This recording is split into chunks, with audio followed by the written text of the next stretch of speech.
Now, you will probably already have some idea about the kind of damage that could be caused by a nuclear attack on this island. Meow. It's Wolfie Terrier and Huples Cat. We're going to read to you the third part of this great little booklet. Probably going to be a longer part because it's all about the danger from fallout. The information is from 1957. Page 16, General. The white-hot fireball in a nuclear explosion is intensely radioactive. With an atomic bomb like that used at Nagasaki, the direct radiation extends beyond the complete destruction by blast. This direct radiation caused the many cases of radiation sickness and the resulting deaths at Hiroshima and Nagasaki. With the hydrogen bomb, however, the direct radiation does not extend as far as the total destruction by blast. Anyone outside the area of total destruction would not be affected by direct radiation.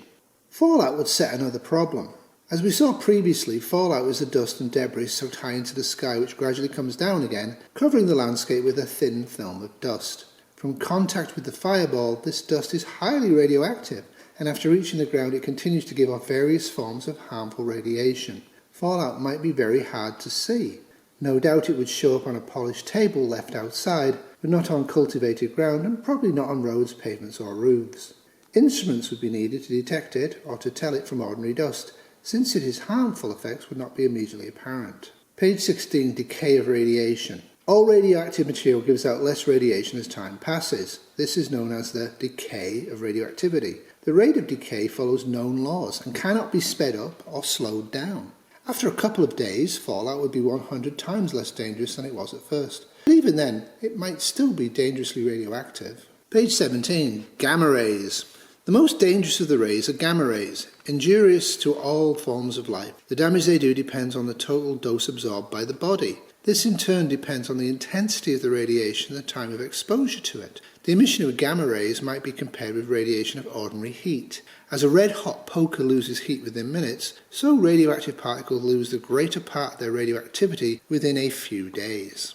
Just as a person can touch a hot surface for a very short time without injury, so he can withstand a high degree of radiation for a few moments. The two other forms of radiation, alpha rays and beta rays, are a lesser risk.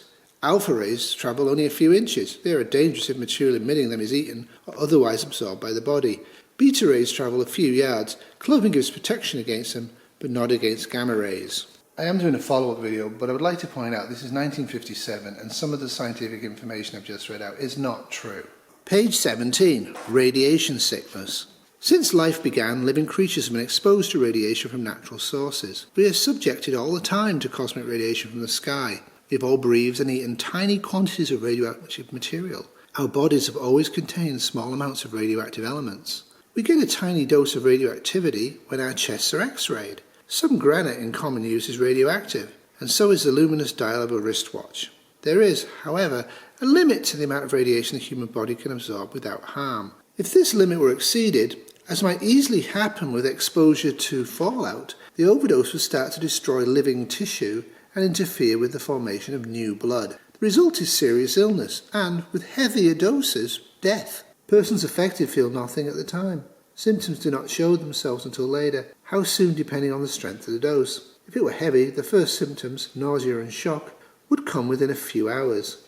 These would be followed in the first day or two by vomiting, diarrhea and fever, with tiredness and depression, but little pain. In less serious cases, symptoms appear only after several days, or even 2 or 3 weeks. Other symptoms are loss of appetite, loss of hair, which grows again as the patient recovers, internal bleeding, and bleeding of the mouth and gums. People with radiation sickness have less than normal resistance to infection. Careful first aid would therefore have to be given to even the simplest cuts or wounds. The mouth, throat and nose would need to be kept scrupulously clean. If possible, people affected would have to be kept warm and allowed complete physical and mental rest. Page 18. Protection from fallout. The only useful protection from nuclear radiation is some kind of shielding of heavy material between oneself and the source of radiation. That is, the radioactive dust or fallout. The 3 factors which count in gaining protection are the distance from the radioactive dust, the weight of material in between, and the time for which one remains protected while the radioactivity decays. A slit trench with overhead cover of 2 or 3 feet of earth would give very good protection from fallout, as well as protection against blast, but the occupants would have to remain in the trench for 48 hours or more while the radioactivity surrounding them decayed.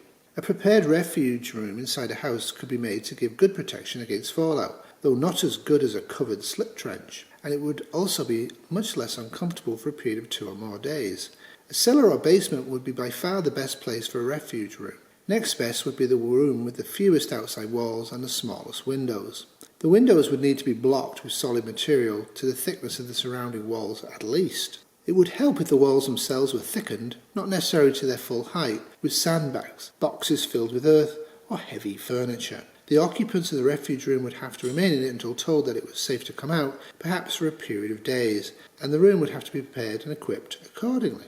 In some places it might be practical to make good use of both an outdoor slit trench and an indoor refuge room, using the first for protection against blast, and the second, if the house survived the blast, for subsequent protection against fallout. A quite badly damaged house would give substantial protection against fallout, and it would be essential to stay put in a damaged area, either in some remaining part of your own house or in a nearby building with less damage, until the danger from fallout had been assessed and a warden or other civil defence worker had advised you to move elsewhere. It would, of course, be necessary to put out small fires. Page 20. Detection of fallout.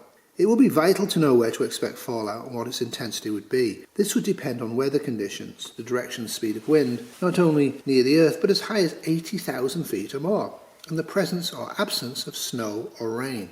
The cloud of radioactive particles would drift downward from the explosion over an area whose length and width would depend on the speed and direction of the winds and the power of the bomb itself. When the United States held a hydrogen bomb test in the Pacific in 1954, fallout began on some islands 170 miles downwind 8 hours after the explosion and continued for several hours. If there were a hydrogen bomb attack on Britain, some areas many miles from the scene of the disaster would be affected by fallout. So everyone, townsman or countryman, must understand the nature of the danger and the precautions that can be taken against it. Fallout is a grim new menace, but it could be met and dealt with if the precautions suggested here were taken. Page 20. Warning measures. Special arrangements are being made for the Royal Observer Corps, whose primary duty is to report movements of enemy aircraft, to measure the local intensity of fallout. The reports would help to determine the area affected and the degree of contamination in each part of the area. They would also provide information from which the movement of fallout could be forecast and warnings given to threatened areas. A public warning system is being planned and steps are being taken to select suitable signals to give warnings of both air raids and of fallout. The danger from radioactivity is all the greater because it cannot be seen, smelled, heard or tasted. It can be detected and measured only by instruments.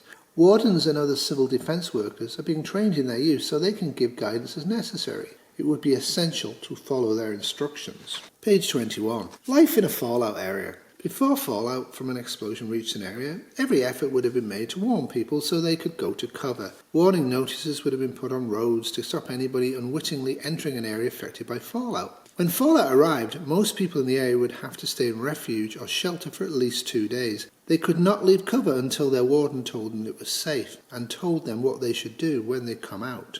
The authorities would be measuring and recording the intensity of the fallout in different areas. In those where the contamination was slight, it might be safe for people to leave the cover and move about freely in less than 2 days after the explosion. But in most affected areas, people would have to stay in shelter for 2 days or more, and, when they finally emerged, to follow simple rules about the time they could safely spend in the open. These rules would depend upon how dangerous the radiation was in their area and might have to be observed for several months. This is because people in a fallout area would be building up a cumulative dose of radiation all the time. They would get much more radiation in the open than if they stayed indoors. Disregard of a warden's advice might have serious or even fatal consequences. In certain areas, radioactivity would be so intense that people could avoid sickness and death only by leaving as soon as the fallout had decayed enough to allow movement. No one could be allowed back into such areas for a long time.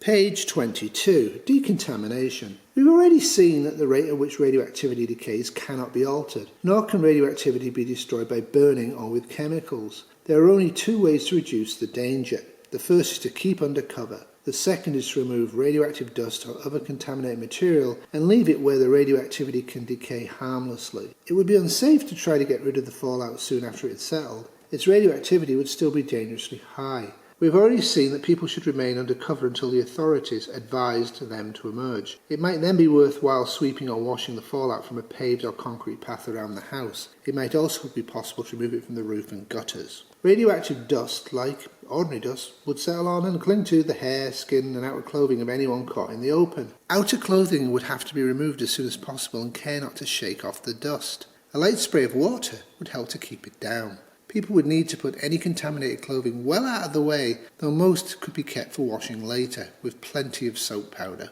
Heavily contaminated clothing might have to be buried. Burning, as we have already seen, would not destroy the radioactivity, which must be left to decay naturally or removed to where it can do no harm. Radioactive dust on the body could be washed off with soap and water.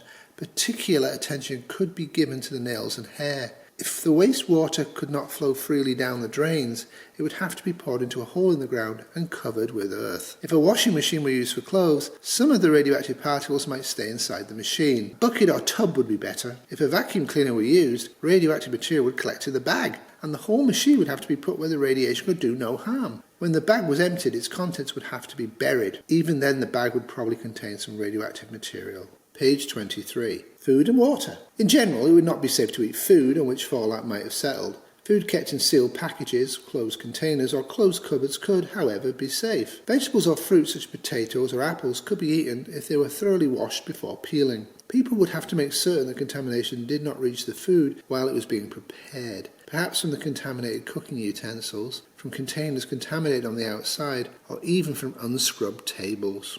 A word of warning about water supplies. Previous paragraphs have mentioned the use of water for various purposes, but very little might be available. Pipe supplies might be disrupted by physical damage, and, until they were restored, water would have to be carted in tanks on lorries. Because of the radiation danger, carting would not be immediately possible where fallout was heavy. It would be essential to have a reserve supply by keeping the bath and other containers filled and, if possible, covered. Page 24. Farmers, like everyone else, would have to shelter if they were in a contaminated area, and so, if possible, would their livestock. Once it was safe to leave cover, it would be safe to get on with most farming operations, though care would have to be taken with dusty jobs. In a heavily contaminated area, many livestock would receive a fatal dose of radiation, but in many cases, their flesh would be edible if they were slaughtered before they died from the effects of radiation. The growth of crops would be little affected. If they had been contaminated with fallout, they would be dangerous to eat, but some crops, cabbage for example, might be made safe by a thorough washing after the outer leaves have been removed. If cattle grazed on contaminated pasture, it would be dangerous to drink their milk. If they had no access to contaminated pasture, but had clean water and were fed on clean stored food, such as hay or silage, their milk would be safe. The Ministry of Agriculture, Fisheries and Food are preparing detailed advice for farmers on the precautions they should take. Well, it goes without saying, nuclear war must never be fought. Well, that's it for the third video from me. Thanks for watching, I appreciate it. Hopefully my reading had a better effect on you than it did on Wolfie. The last video in the series will be on civil defence. One could argue there isn't any. One could argue there never really was one. He is hoping this never happens. He is assuming it probably will at some point, and he is really hoping it happens after we're all dead and gone. Love you all, thanks for watching, toodles. This video has been brought to you by an Attack Warning Red Terrier 2022. Stocks of sugar, wheat, flour and rice are quite good. Attack warning. Attack warning? Is it for real? Attack warning? It's for bloody real. Is it? Right, get to your stations. Come on,